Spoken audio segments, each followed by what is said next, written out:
Hi everybody, Reese Counts with Autoblog. Today we are here with the all-new 10th generation 2018 Honda Accord. Honda's been building the Accord for decades and they really get the details right. The car feels really solid, everything's placed really well. The more time I spend behind the wheel of the Accord, the more I really like driving it. It's not sports sedan sharp, but it's got a nice combination of good handling and great comfort. One of the biggest changes for 2018 is the loss of the V6. In its place is a 2-liter turbocharged 4-cylinder, making 252 horsepower and 273 pound-feet of torque. This is based on the same turbocharged 2-liter that's in the Honda Civic Type R. The base engine in the Accord is a 1.5-liter turbo.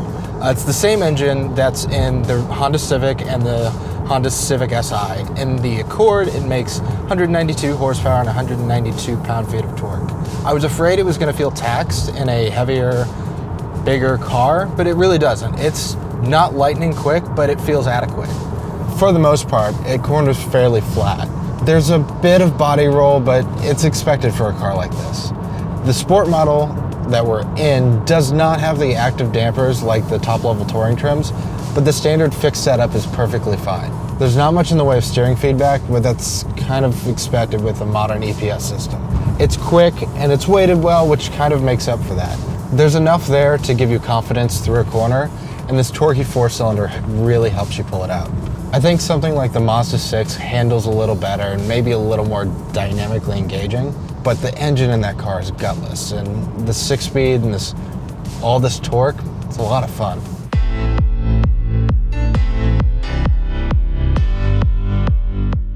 Honda dropped the coupe body style for 2018, which kind of sucks, but nobody was buying them anyway. They do still have manual transmissions on both the entry and upgraded engines, and it's a Honda manual, so it's slick, it's short, feels really good. Nobody really buys Accords to be like a proper sports sedan, and it's still really not there, but having a manual when pretty much everybody else has given up on it is pretty commendable. Every new Honda Accord comes with the Honda Sense Active Safety Suite. It has active cruise control, lane keep assist, blind spot monitoring.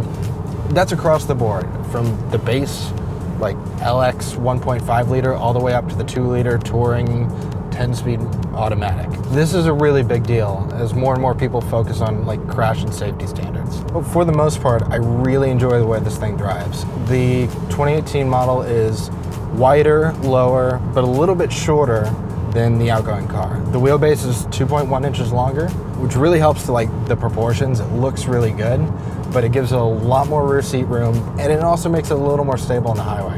You know, longer wheelbase, a little wider track, it's really super stable, even at pretty decent speeds.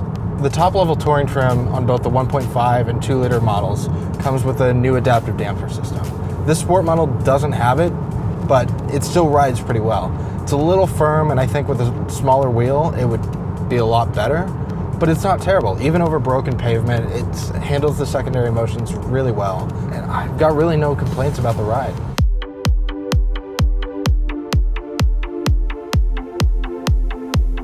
I'm a big fan of the interior on the new Accord. Despite the dark trim, it's a lot more open and airy than some of the competition. Everything looks and feels really nice from the driver's seat. The heads-up display has tons of customization options. The digital instrument cluster is super crisp, and the steering wheel feels really, really nice in your hands, with tons of controls and really nice feeling buttons.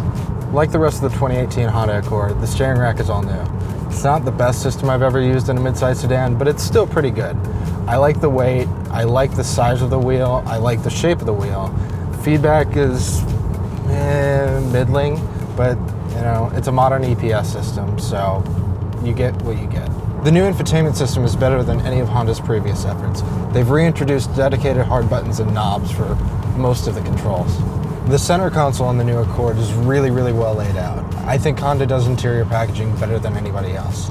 There's big cup holders, tons of cubbies, there's a wireless charging port, and tons of USB outlets. All the touch points look and feel really great. There's some silver trim accenting and livening up the black plastic. The action on the switches for the windows and the mirrors feels nice and heavy and pretty premium for a midsize sedan. The new power seats have a lot more adjustability than the outgoing model. I wish they had a bit more thigh support, but the bolstering is nice and comfortable without feeling squeezed.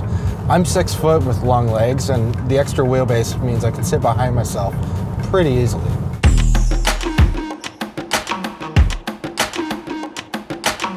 So I really believe this is the best Accord Honda's ever built.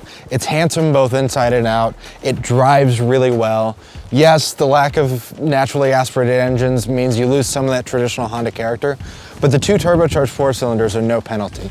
The fact that you can still get a manual transmission is commendable in this day and age. I'm really pleased with this, and if you're focused on flat-out performance, something like the Ford Fusion Sport's likely a better option. But if you want something handsome, well-rounded, and still really fun to drive, I can't think of anything better than the 2018 Honda Accord.